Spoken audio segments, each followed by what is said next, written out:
Baik, terima kasih pemirsa, masih bersama kami Daman Saku yang mengangkat tema yang tentu saja menarik sekali berkaitan dengan pandangan Islam terhadap pernikahan, dan ada sebagian dan sekarang ini saat ini sedang viral pernikahan beda agama. Nah, ini insya Allah mudah-mudahan diskusi kita kali ini, tanya jawab ini akan memberikan gambaran kepada kita bahwa sesungguhnya Islam telah memberikan koridor yang sangat jelas dan tegas bagaimanakah menghadapi peristiwa seperti ini. Baik. Pertama kami persilakan kepada Bapak Afdal untuk menyampaikan pertanyaan yang insya Allah akan dijawab oleh Abah Raud. Kami persilakan. Mas Afdal. Assalamualaikum warahmatullahi wabarakatuh. Nama saya Afdal Kelau dari Fakultas Hukum. Izin bertanya ya Habib. Bagaimana kalau orang yang sudah menikah lalu menikah lagi sama non-muslim? Itu apa hukumnya Habib? Terima kasih. Assalamualaikum warahmatullahi wabarakatuh. Assalamualaikum warahmatullahi wabarakatuh. Oke, Habibana, rupanya harus menjawab dulu Habibana. Silakan. Baik, izin Abah.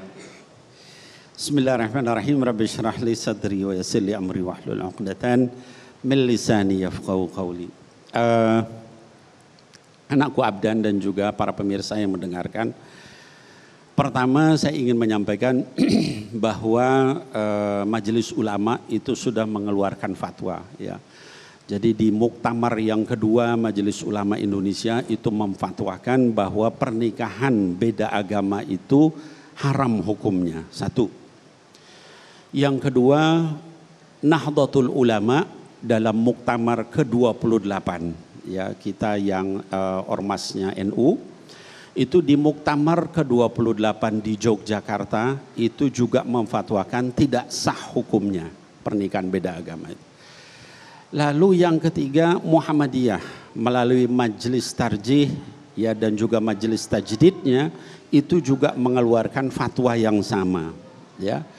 Nah, oleh sebab itu maka sebaiknya kita mengikuti yaitu ormas-ormas besar Islam yang sudah memfatwakan sehingga kita mengikuti apa yang disampaikan. Lalu kemudian mungkin kita akan bertanya terus dalilnya seperti apa. Tadi contoh misalnya ada laki-laki muslim nikah dengan wanita yang non muslim. Pertama saya ingin sampaikan ya bahwa ayat yang tadi dibacakan oleh Qori ya surah Al-Baqarah ayat ke-221 dikatakan la tankihul musyrikati hatta yu'min. Jangan kalian menikahi wanita musyrik ya sampai dia beriman. Itu ayat Allah ya. Wala amatum mu'minatun khairum min musyrikati walau a'jabatkum. Seorang hamba sahaya yang muslimah itu lebih baik, hamba sahaya itu budak zaman dulu, itu lebih baik dibanding wanita yang musyrik walaupun mengagumkan kamu. Mengagumkan itu tadi bisa hartanya, bisa apa namanya kegantengan kecantikannya, bisa misalnya apa namanya keturunannya, macam-macam ya, kebaikannya dan sebagainya. Itu Allah katakan begitu. Lalu lanjutan ayat itu wala tungkihu al-musyrikina hatta yu'minu. Jangan kalian wanita muslimah menikah dengan laki-laki musyrik ya. Apa namanya sampai mereka beriman. Kenapa? Wala 'abdum mu'minun khairum min musyrikin walau a'jabakum. Karena hamba sahaya laki-laki yang mukmin, seorang budak ya mungkin di kita orang yang rendah apa namanya derajatnya itu jauh lebih baik dibandingkan dengan yang musyrik.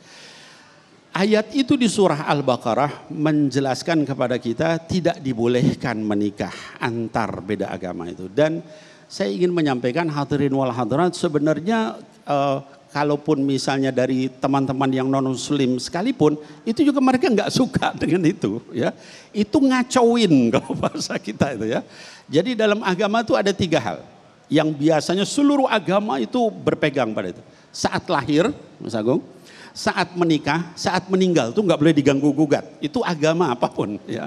Misalnya dalam tradisi Kristen begitu lahir itu dibaptis, diurapi ya. Dalam Islam diakekahi, ditahnik ya, kemudian diberi nama. Nggak bisa dicampur aduk gitu. Begitupun yang kedua nikah, begitu juga.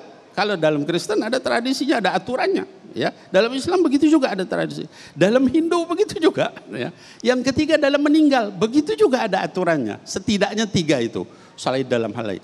Jadi ketika kita nikah beda agama tadi itu akibatnya kita nyampur aduk. antar agama masing-masing dengan tradisi masing-masing, akhirnya kemudian nikah muslimah dengan ini di gereja, nikah nanti non muslim ini di masjid. Ini ya seperti nyampur aduk kopi dengan teh ya. Nah, jadi terakhir saya ingin sampaikan, toleransi itu artinya saya suka kopi, Anda suka teh. Anda jangan paksa saya minum kopi, karena Anda suka kopi, saya suka teh. Tapi saya tidak akan memaksa Anda untuk minum teh. Bukan berarti teh sama kopi dicampur suruh diminum dua-duanya. Nah, itu enggak benar. Wallahu a'lam bishawab, demikian. Nah, barangkali Abah bisa menambahkan, lantas bagaimana dengan sebagian kelompok yang mencoba untuk mencari-cari dalilnya bahwa itu diperbolehkan, Abah?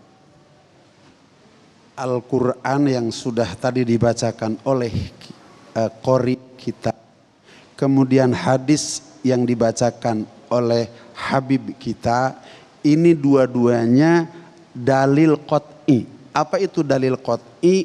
Dalil yang tidak bisa lagi dirubah-rubah oleh siapapun dalam keadaan situasi dan kondisi apapun.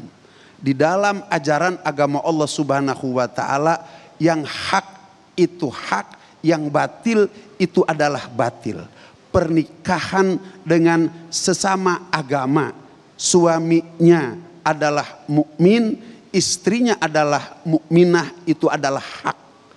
Pernikahan yang suaminya mukmin, istrinya tidak mukmin, ini pernikahan yang batil. Atau sebaliknya, istrinya mukminah dan suaminya tidak mukmin, ini juga pernikahan yang batil. Maka ketika terjadi pernikahan dengan yang berlainan agama, suaminya mukmin, istrinya bukan mukminah, ini akan mendatangkan malapetaka dalam perjalanan kehidupan rumah tangganya.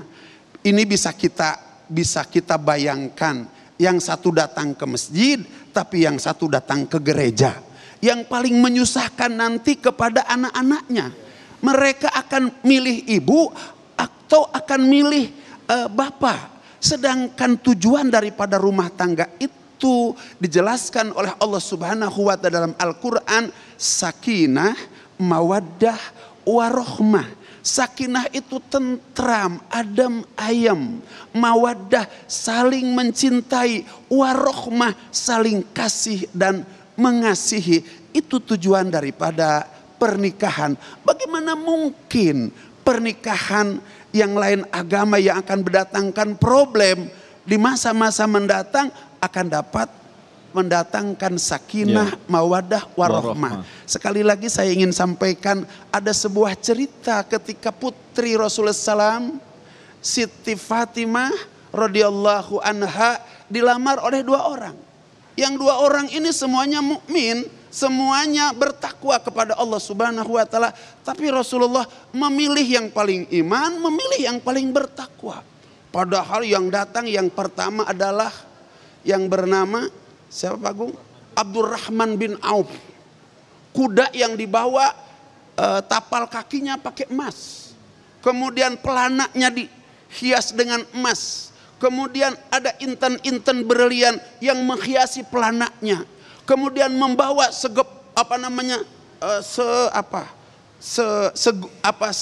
sekotak emas, intan dan berlian ingin diberikan kepada Siti Fatimah putri Rasul, tapi ditolak oleh Rasulullah SAW.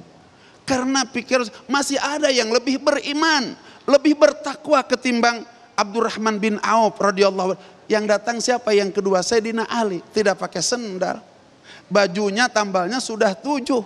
Tapi yang diterima oleh baginda besar Muhammad SAW adalah Sayyidina Ali. Kenapa? Karena Sayyidina Ali lebih imannya, lebih takwanya kepada Allah Subhanahu wa taala. Itu yang disampaikan tadi dalam hadis baginda Rasulullah, fazfar bidzatiddin. Pilihlah dengan zat agamanya.